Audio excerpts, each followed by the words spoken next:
All right, hello, welcome to Extra Play and to Tomb Raider, and I've got a special guest for you guys. I'm special. Yes, say hello to Josh Foreman. Hello to Josh Foreman. Hello to Josh Foreman. So, I thought we're playing Tomb Raider, and I'm gonna, new game, empty, cool, easy. Just because. We're going to tourist mode. Tourist mode today. Yeah, so I thought that it would be fun to occasionally, just to talk over this cutscene. I should have put subtitles on. I'll do that later. I thought that it would be fun to occasionally bring in some special guests onto this channel who are game devs, who work in a variety of different fields, because I thought that their commentary might be really interesting, because I know a lot about animation and a little about game design, kind of, and not a whole lot else, but I can bring in people who know way more about that sort of stuff. So, tell me a little about yourself. I'm super excited to be here. This is so awesome. I'm so excited to have you here too. I've been following Extra Credits since it started. Did you know that? It's really the whole time. Oh, the whole time. I feel like I know you intimately because I've heard you speak maybe 1 million sentences. Probably by now, yeah. Yeah, really quickly. At about 1,500 words per episode. Yeah, probably. Okay, I am. Let's see. I'm sneaking up on 20 years in the game industry. Wow. Yeah, my first gig was in 96. That's nuts. Yeah, I've mostly been doing level art and design, so kind of in the gray area between the two, and that's kind of my speciality. And so that's the perspective I want to talk about this game from. That's great, because nobody at Extra Credits really has that specialization. At least nobody close enough for me to bring in to record things with. So, yeah, we don't have a lot of art focused episodes and topics and stuff on our channel. So I'm glad we've got you here. Yeah, this is gonna be great. You've really been working since '96? Are you kidding me? I'm not. You do not look much older than me. I am. Okay. I have a 19-year-old son. There's a siren outside. Sorry, everybody. I live in a city. This is my day to day. Professional. Hey, while the siren's going, let me spew a few caveats here. Ooh, go for it, yes. This is important to me because the field of criticism on the internet is chock full of people with a variety of personalities and is responded to in a lot of very predictable ways. And the first predictable way is, oh, so you can do better? So I just wanted to spit this out here real quick. While I have been in the industry a long time, anything negative or positive that I say about this game, mistakes that I feel like they've made, these are all mistakes that I've made in my career many times, and I will continue to make because this field is a very delicate balance of art and design, and it's impossible to get perfectly correct. So what I'm providing is an outsider's perspective. I'm pretty sure I don't know anyone who has worked on this particular game, so I feel safe, that I'm not going to make any of my friends angry at me. But in case I do, let it be known, I am not saying I'm better than anyone who made it. This game is fantastic. Yeah, I think we both feel that this is a pretty excellent game. So yeah. So, but I do want to take advantage of something that has such a high bar and just point out like, oh, look, they could have tweaked this a little bit to, here or there. I'm excited about this because I know that you are going to look at a level and just the art in the level and see so much more than I am able to. So this is actually going to be educational for me too. Cool. This is going to be fun. But yeah, what other caveats do you have? Or do you have any? Was that pretty much it? Well, I guess the only other one is that I'm not formally trained in design. When like I said, I started in 96. There was no such thing as game design degrees back then. That's true. I went to the Art Institute of Seattle. They didn't even have a 3D animation course until the year I started, or 3D art. So yeah, my design's actually in industrial design. So yeah, so everything I have to say about design is either, just learn from working in the industry and working next to designers who are better than me and watching Extra Credits. So. Oh, stop. So this is a great intro. Yeah, I really like this. I really like, so they're starting you out, it's kind of the equivalent of the, what is that? The Dutch angle? Is that what I'm thinking of? A little bit. Where it's like it's unsettling because there's no specified horizon. Right. Right. It's hard to get a sense exactly for the physical space, at least immediately. Yeah. And that's needed. What that does is that gives you immediate sense of discovery. Oh boy. Oh, this is gonna hurt. Right Ow. through the love handle. Yep. I have that problem. Love handles. Okay, button mashing. There we go. Ugh. Ow. Laura can't catch a break in this game. At least not for a while.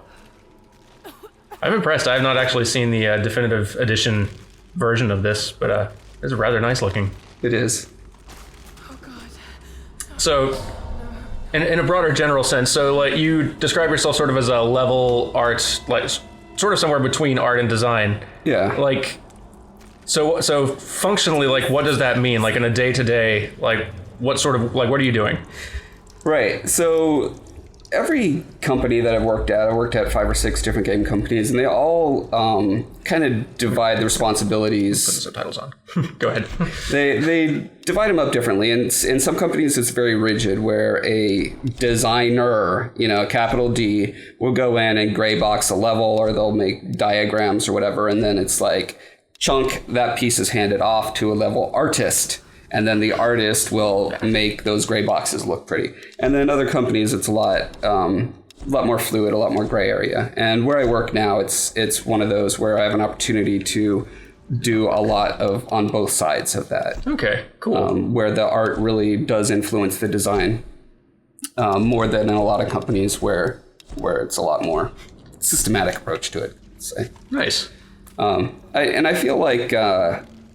Like I said, I don't know anyone who works at this company, but it feels to me like a game that has some good fluidity in there, where the artists do have a lot of impact on the environments and thus the design of them.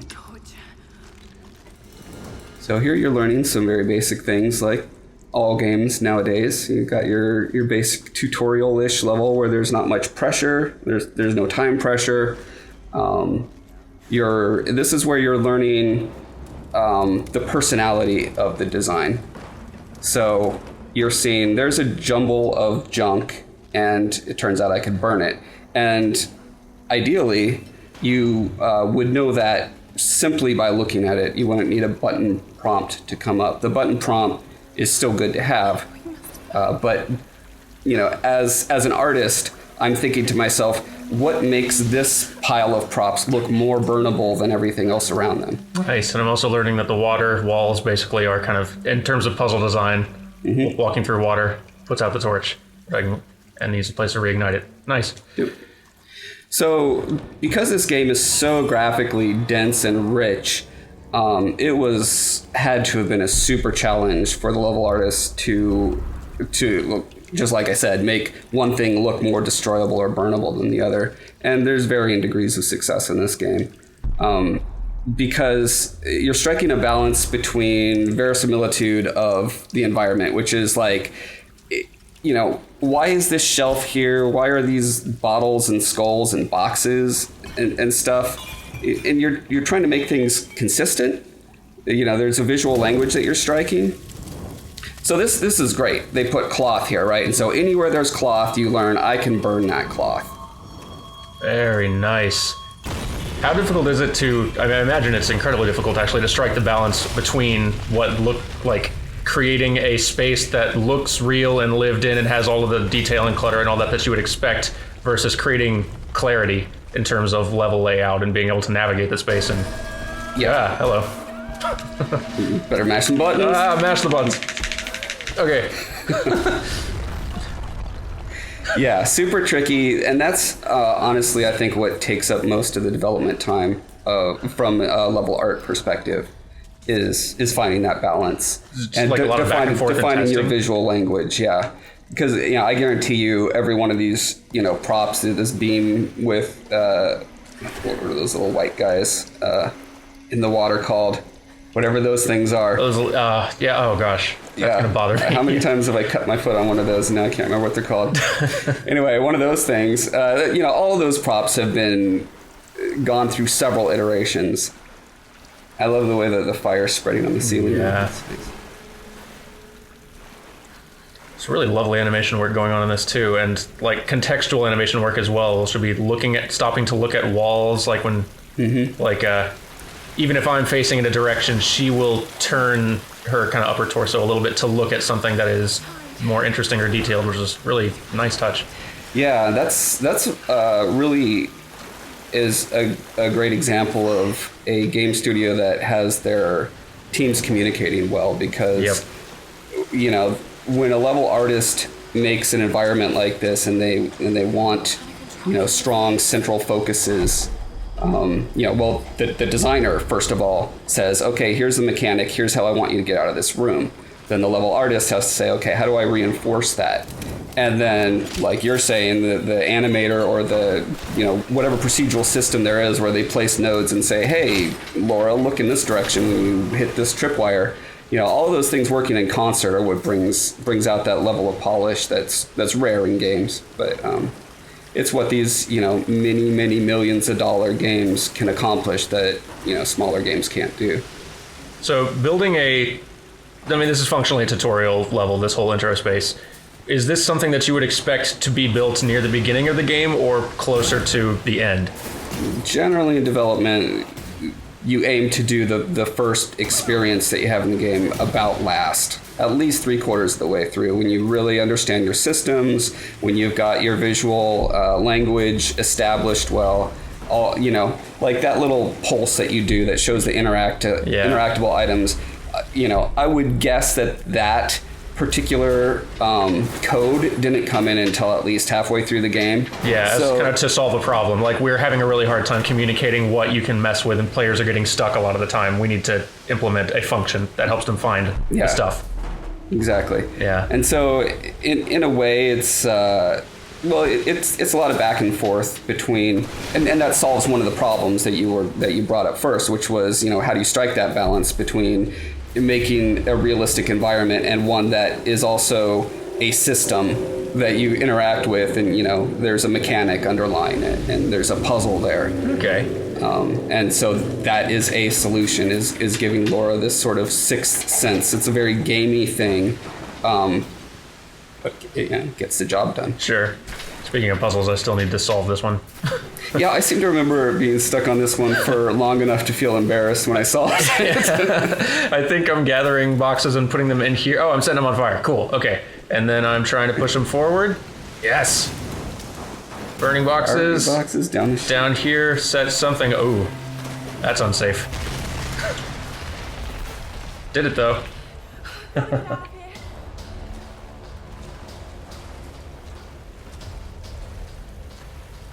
And now you have the.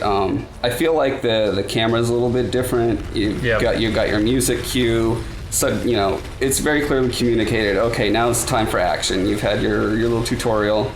Now here's some pressure for you. Oh geez. Pressure indeed.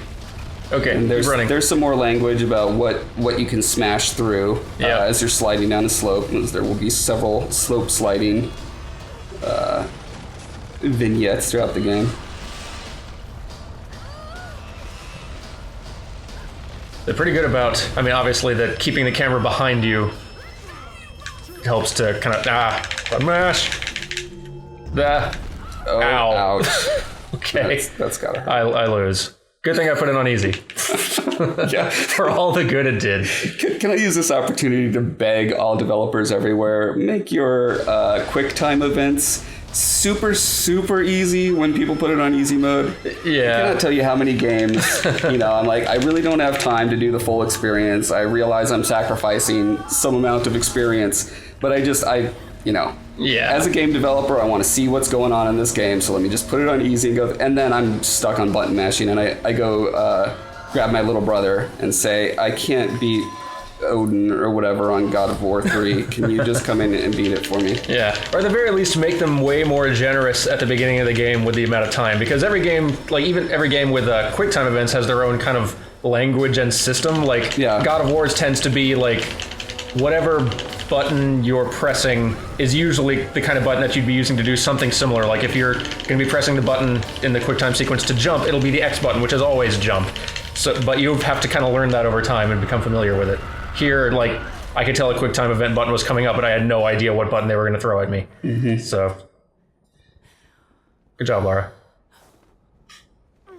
Okay, so we went from claustrophobic and dark, and now we're going to swing the camera around, I assume, and show wide panorama. Yep. Nice. That's a very tried and true cinematic technique.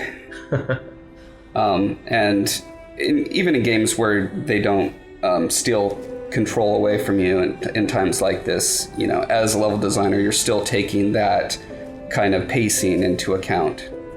You're playing with closed and open spaces like that. That is a nice title screen reveal. I like it.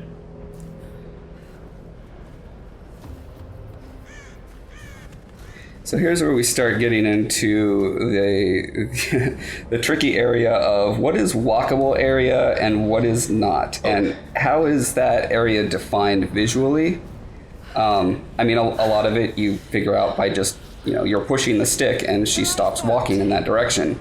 The more visual feedback you have, then you're learning to trust the level artist. This is a good place to insert this shot right here. Oh, okay. Oh, nice. Yeah. He brought visual aids mostly to help himself, but I think it'll help everybody. Yeah, so this is what we're doing as level artists. We're saying, hey, buddy, you can trust me. Jump into my arms. And the more you stick to this visual language, the more kind of freedom and joy the players can have as they're playing. Really nice choice having the camera overhead for the vertigo sense. Especially to emphasize that the character you're controlling going over this is terrified. Like, Assassin's Creed wouldn't do this. Assassin's Creed, you don't even have to try to balance. The character just does, because he's an assassin. And, you know, as you get later in the game, obviously she's becoming more comfortable as an action heroine, and that sort of thing will become... Not an action heroine yet, though. Here's the classic white ledges that we've seen over the past 5 years or so. Yep. White or yellow as the color indicator that, hey, grab here. That's a good idea. It's a clever bit of just visual iconography to use. Is it, like... How do you strike the balance between looking like... Because, I mean, they're aiming for a generally photoreal, for the most part, kind of pushed, exaggerated a little bit look with this. But to make things readable, they may have to kind of make things unbelievably white or weirdly, like... They do. That's... I don't think that we as an industry have found the right solution. I think this is pretty good. Sure. It's about 80% of what it needs to be, and I don't think ultimately that that color coding surfaces is the right way to go. But you know, it's kind of the way I feel about cutscenes. Like, I don't think cutscenes are the future of our industry. I think we're going to find more and more ways to not have those. We're going to find a more elegant solution to this eventually, but for now it's rough, but it works. It's kind of a brute force solution. Yeah, it doesn't make the environments ugly and gross enough to be, you know, offensive. It's like if there was a corollary in film, it would be the way that in action films they can shoot a handgun about 30 times before they have to reload. It's that sort of thing, right? Where it's like, we could stretch reality enough where it's not taking me completely out of the experience. Oh, they're doing another nice... I'm impressed with how much they're doing with just kind of little layering animations, and they're not doing it here. That's okay. Sorry, I was just noticing how this is really nice. As she's walking along this wall, she'll put her hand out to kind of steady herself as she's close to it. But I wonder how custom that is, because it's somewhat. It looks like a bit of an IK thing, actually. It's inverse kinematics thing to have that hand. They probably created a pose that is that arm outstretched, kind of way out to her side like that. And she takes it down when I stop moving. But they're also having a bit of an IK point that her arm will go to, that so that she doesn't clip her arm through the wall. So that it's kind of like with IK stuff that I talked about on these episodes before with the feet, to make sure that the feet are always contacting the ground properly, even if the ground is unsteady. But I was also noting that they only do it with her left hand because her other one is holding her side, and which is a very nice little touch. I like it. It is nice. That also illustrates, as her hand was going over that surface, the difference between what you're seeing and what the game system is actually calculating. Yes. That's something that a lot of people don't necessarily realize, is that the mesh, there's an invisible mesh over everything that is... Like the collision mesh. Yeah, it's the collision mesh. So if her hand will go through the rock in places and above the rock in other places, and that's just simply a matter of performance. If every single polygon that is rendered was also had to take into account physics and that kind of stuff, it's too burdensome at this point. Yeah, collision meshes are far, far simpler than the all this detailed geometry you're seeing here. Yeah, oftentimes characters are often just capsules, like just pills running around is what their collision mesh actually is. Yeah. So it's So this rock wall, it's probably a good 1,000, 2,000 polygons. There's several rock props that are kind of kludged together in there, but several thousand polygons. And I'd say the collision mesh on there is maybe 100. So just to give a sense. Yeah. Of that. All right, here we go. More white and some nice white paint up the side to emphasize like what motion you need to do on it. Sam's pack.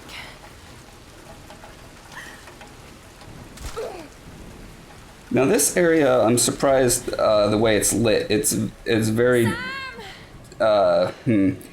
dull, and it just blends into everything else. It's a bit even.